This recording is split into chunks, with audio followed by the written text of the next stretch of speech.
authentic coalition building initiatives and impact programming. Diaz also has overseen the organization's Spanish language translation and its award-winning summer internship program. There is so much to tell about Shakira. The first policy campaign she worked on brought an end to the 23-year-old policy that unfairly saddled approximately 35,000 African-American Clevelanders with felony drug possession instead of misdemeanor possession of drug paraphernalia for a crack pipe. Prior to joining the ACLU, she worked in Cleveland and served as project director for Youth Opportunities Unlimited. She is a member of the new Jim Crow Speakers Bureau, Cuyahoga County Place Matters Team, National Network for Justice, and Cleveland New Voices. Diaz lives in Cleveland. She received her bachelor's degree from Case Western Reserve University in Communication Sciences and Sociology with a concentration on social inequity. Ladies and gentlemen, please welcome briefly Shakira Diaz. Jessica Lewis is an activist for issues around consent, black femme performances, sexuality, and queer and racial identities. In 2014, Jessica and Kilsha Velez launched Hollaback Cleveland, a branch of the New York City initiative founded by Emily May in 2010. Hollaback is run by local activists in 71 cities, 24 countries, operating in 12 different languages. Jessica is also a member of New Voices Cleveland, a grassroots human rights and reproductive justice organization led by and focused on women of color, a founding member of the Cleveland Activist Network and a face-to-face advocate and community outreach volunteer for the Cleveland Rape Crisis Center. Ladies and gentlemen, please welcome Jessica Lewis. Lizard Freeman attended Glenville High School and graduated in 2011 from Promise Academy. A young activist to be reckoned with, Lizard is active in the Black Lives Matter campaign. She is a part of the New Abolitionist Association and hashtag Cle Demands, a movement to bring systemic change to Cleveland and end the injustice and racism and to stop the killing of black lives. Lizard has been instrumental in the Occupy movement.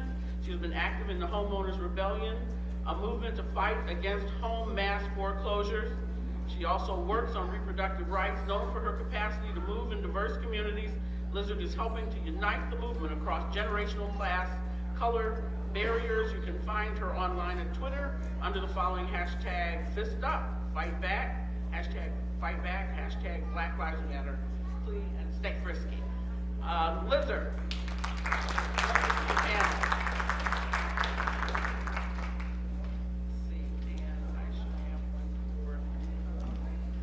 The wonderful Kathy Ray Coleman is publisher and editor of ClevelandUrbanNews.com, a journalist of 20 years who freelanced for the Call and Post newspaper from 1993 to 2010, and a former Cleveland Public School biology teacher. Coleman has experienced as an investigative journalist. Her articles expose racism against black administrators, teachers, and students in the Cleveland municipal school system in the late 1990s, to housing discrimination in Shaker Heights, and among a host of other matters of public concern, the malicious prosecution of blacks in the Common Pleas municipal courts. She's written about the unconstitutionality of Ohio schools' funding formula to the detriment of black and poor children.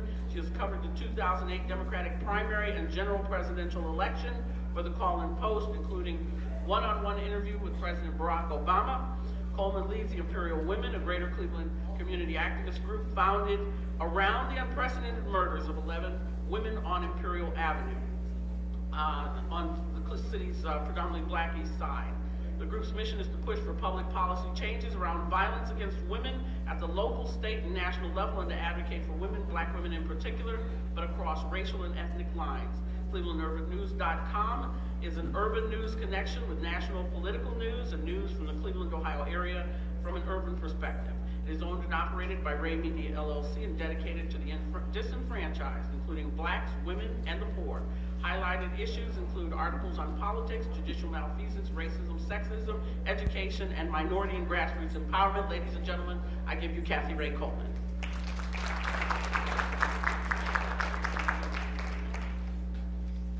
Lastly, but not least, we have Norma Jean Freeman, a lifelong resident and activist of the Glenville neighborhood of Cleveland. Norma's activism starts in the home, in the schools, libraries, on the streets and avenues of our beloved, wounded, and hurting city. She She is an elder that walks the neighborhood and talks with everybody, even the ones that are looking for trouble. Some she knew when they were coming up, and she may have had to scold them when they were 3 times her size.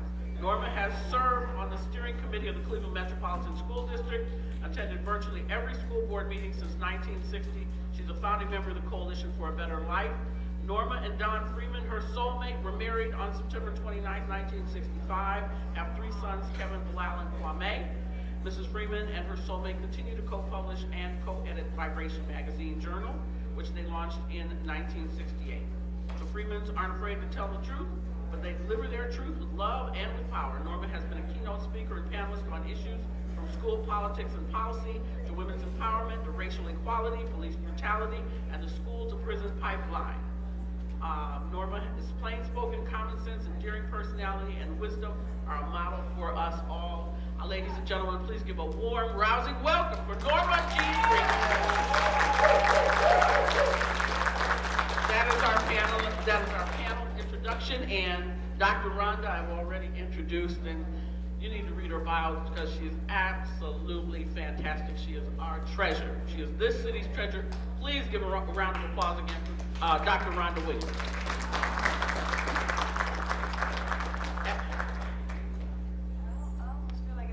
Right back up at the mic. I just want to mention a historical note, and then I'm going to sit down and just engage in the conversation once everyone else speaks. I'm a historian of African American women's history, of African American history, feminist studies, urban studies, social movements, and I just finished a book called Concrete Demands, actually, which features Don Freeman, and Cleveland is in it as well. But I want to talk about the history, or just mention the long-standing history of police brutality and police violence against women. And it probably doesn't need to be said, it's probably understood, but I just think I need to say it, that there's been a long-standing history since the arrival, actually let's just say women on the planet, but actually women in the United States and black women in the United States have suffered at the hands of the oppressor and of violence against black women's bodies. And that has been translated into slave-master relationships or enslavement relationships all the way through the period of post-enslavement, all the way, when I say post-enslavement, I mean post-13th Amendment, but I mean, we can debate whether that's really post-enslavement. But, you know, post-13th Amendment, and at the hands of the state. And so if I fast forward to the 1960s, 1950s, 1960s, I just want to mention one icon, one grassroots activist that often gets lost in the narrative, along with Ella Baker, who often gets lost in terms of her participatory democracy mantle and the ways in which she really called people at the grassroots to work together, which also feeds into the narrative that I just gave you in terms of collaboration. There's Fannie Lou Hamer. And Fannie Lou Hamer suffered extraordinary violence in her life every day. And what do I mean by that? I mean economic injustice. I mean the poor wages. I mean racial oppression. Violence every day in American society. So one of the things that I just want to say is that we can't lose the ways in which violence operates every day in our lives, even when we're not talking about having marks and scars and bruises or death, that people are walking around having suffered violence and brutality every single day. But Fannie Lou Hamer also experienced awful brutality at the hands of the Billy Club and at the hands of police, because she was a part of the civil rights movement, because she was arguing for those who, like her in her condition, were laborers, farmers, agriculturalists, wanting better, wanting to transform society, wanting to transform the power conditions in the South.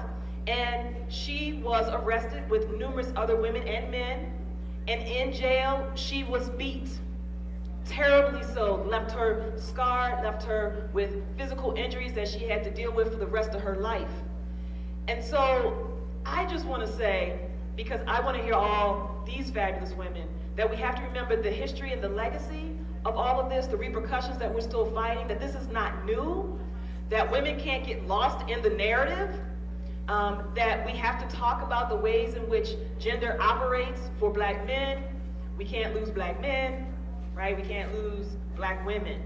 We can't lose men of other conditions and other racial and ethnic minorities, and we can't lose other women, right? We have to have this kind of conversation. And what I often hear is the invisibilizing. That's a word I made up. We can do that. We do that sometimes, right? We always make a word. Invisibilizing, right? Black women and women's stories and pain and trauma, right?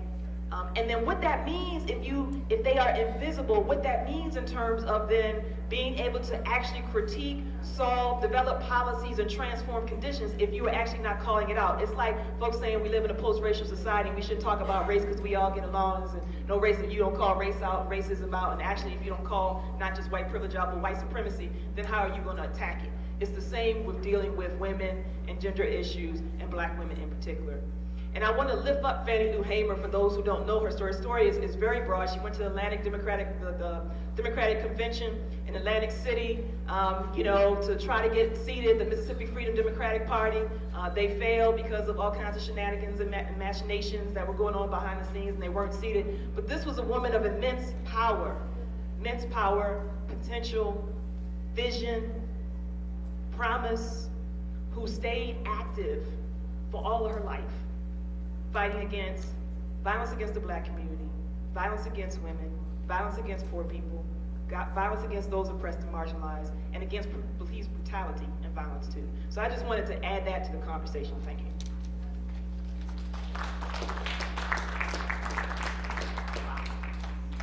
Okay, at this time, I'm going to call up Kathy Ray Coleman, and she can give her portion of. Thank you, Genevieve. Thank you.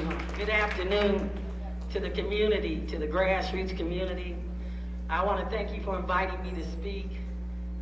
Also, I want to say hello to the black elected officials we have here, Kevin Conwell and Brian Cummings. We call on the black elected officials to come out and quit hiding and stand in the fight for equal opportunity and equal justice. I've been asked to talk about racism and inequity. Well, racism has an interesting definition. It is the inequitable distribution of power based on the majority power structure. And in America, if you technically listen to that definition, blacks really can't be racist because we don't have the collective power, even though we have a black president. Now, we know that racism is alive and well. I lead the Imperial Women. We were founded around the unprecedented murders of 11 black women on Imperial Avenue. It's unconscionable, it's unacceptable, and the police were negligent. They let a serial killer go. They had Anthony Sowell in custody in 2008. They got a rape complaint, locked him up, went to the house, and this is according to CNN, and saw blood and smelled death and let him go. And those same policemen are still on the force. At that time, we picketed the mayor's house. We picketed him. And the reason we picketed the mayor was because at the time he had no blacks as law director, safety director, chief police, chief prosecutor, EMS commissioner in a predominantly black city.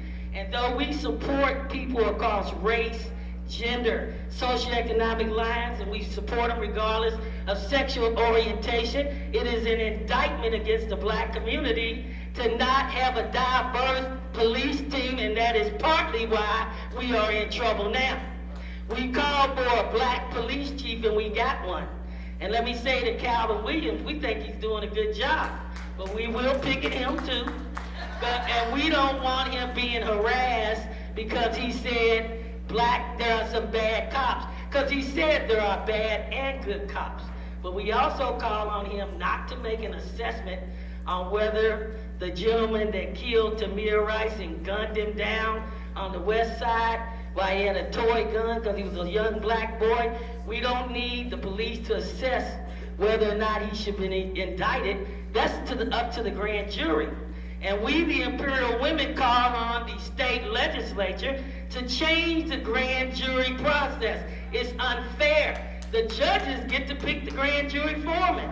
or the grand jury, and you know what they do? They get on the phone and call up a black person and say, hey, I want a minority, you'll do well. And don't forget, I'm running for re-election. And not only that, it's unconstitutional, we believe, because that person might have to go before that judge. So we call on black leaders, we support black leaders, but we call them to task. We appreciate you being here today, Mr. Conwell. And we want the others to come before this group. This is a powerful, diverse group. It's good to see you people in the audience. I lead ClevelandUrbanNews.com. It was founded because of disenfranchisement. Yes, I wrote for the Call Post for many years. Still, I submit articles to them. And I pay tribute to Connie Harper. Because I had a one-on-one with Barack Obama, and whether you believe it or not, I still think America's first black president is better for the black community. And others, I believe that. And let me say, as the Imperial Women, we support the president's veto of the bill to take away funding in Roe v. Wade on the 50th anniversary. We support that as women. And we are a diverse group of women, black people, white people, other people. They've also asked me to talk about police disenfranchisement in the suburbs. Now, before I say that, we again appreciate the U.S. Department of Justice finding systemic problems in the Cleveland Police Department, from pistol whippings of innocent blacks and others, and women and children and men, and what else? Excessive force, illegal killing, and listen to this, disrespect and harassment of the mentally ill. That is damning. If that's not damning, what's damning? And guess what we also want? Because of those findings by Eric Holder, the first black attorney general, we want a lawsuit. We want them to sue, and we want them to come up with the finding of whether or not those findings represent a violation of the Equal Protection Clause under the 14th Amendment against the black community. Black men and women subject to police brutality in a disproportionate fashion, and their family. And what do we want with this consent decree? We want remedial orders that they need to comply with. We want a demand, like they had in the Cleveland schools desegregation case, of desegregation of the police force. We want some black cops on this street. Number two, we want a monitoring commission that consists of community-oriented people. Not that task force that the governor put on us with all these big wigs. We want some activists on the panel. We want poor people on the panel. We want women on the panel. And we want black elected officials. That's what the community represents. We want that. And we want the court to make them comply with these remedial orders. And we want a consent decree in place until they remedy the past vestiges of racial discrimination and harassment of the community across racial and gender lines, but disproportionately affecting us. Now, what about women? You know we've been subordinated. That's why that DOJ report does not mention women. And guess what Cleveland is? It's the capital of murder and rape for women. The Imperial Avenue women, the Ariel Castro victims, Danita Burns, the women on East 93rd, Christine Malone, Ashley Lazinski, the list goes on. Women are getting an unfair deal, and that's because we are not respected.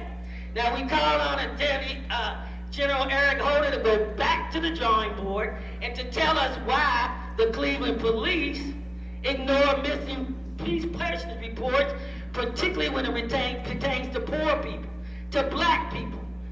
We want that to be dealt with.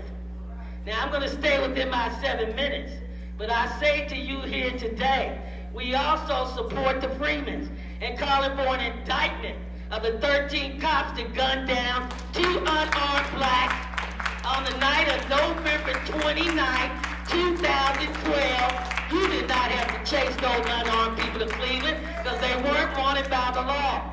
We want them indicted. We want an indictment from the cop that never should have been hired that gunned down a black boy. And we want the cop He happened to be black that killed Tanisha Anderson by slamming her to the ground. We want him indicted, and we're not going to back off until we get this. And let me tell you another thing. If you're going to target Mayor Frank Jackson, and you can do that, do not forget Tim McGinty. We will not tolerate targeting only black mayors. And also, we call for a DOJ report very quickly. In the suburbs, where blacks are being denied counsel, where blacks are being harassed, in Shaker, Beechwood, Berea, Garfield Heights, Danville Heights, the list goes on. And I say to you here today, we will not rest until we get justice. No justice, no peace.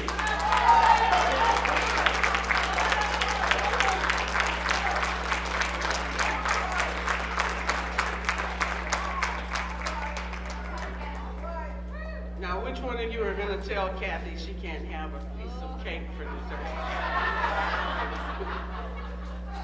When mama ain't happy, ain't nobody happy. Okay, power on this panel. I would like Jessica to come up now and address us. Jessica, please, Lewis.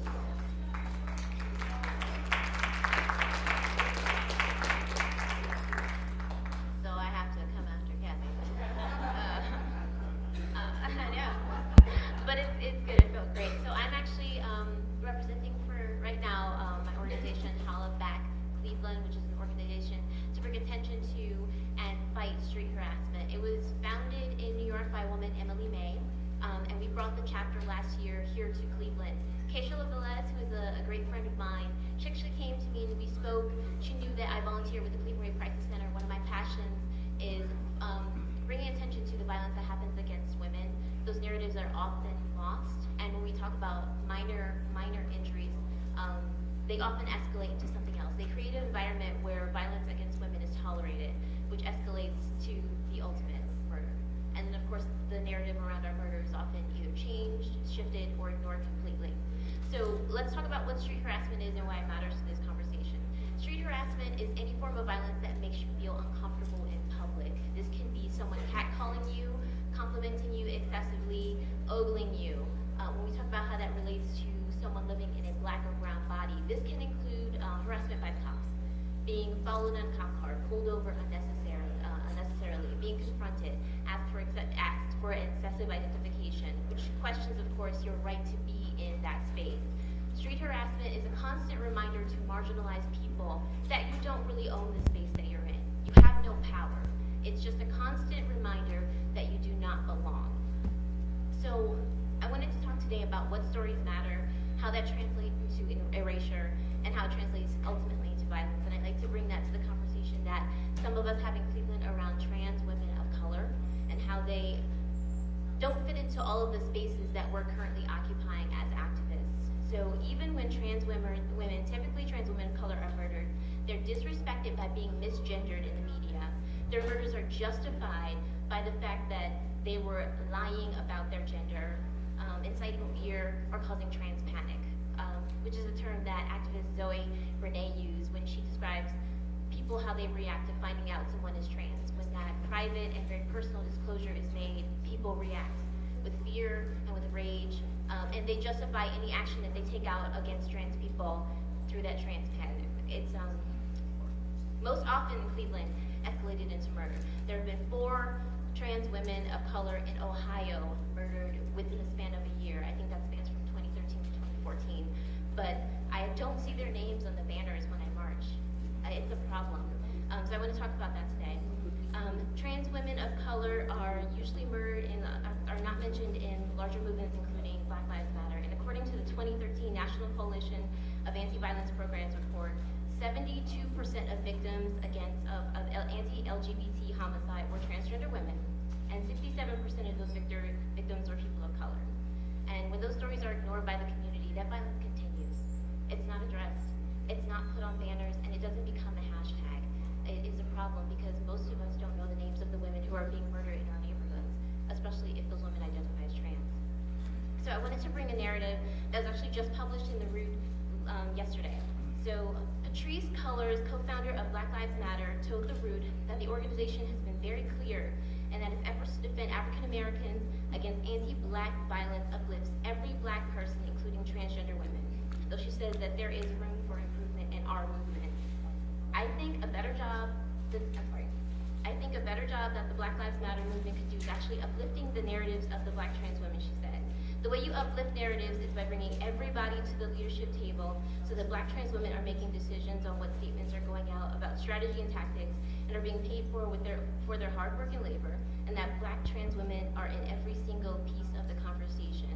When we think about the people who are hitting the streets, we've seen the marches, we've been a part of these marches. Have you guys seen trans faces? People who identify as activists? I know those are heads, she's been in every street. But I think that for me, they're noticeably missing. Their voices, and they bring such force to the movement, they're missing. And some of that is due to being excluded by erasure. I wanted to mention some of the names, especially the women I mentioned in Ohio who were murdered. Tiffany Edwards was murdered June 2014. She was a 28-year-old transgender woman who was found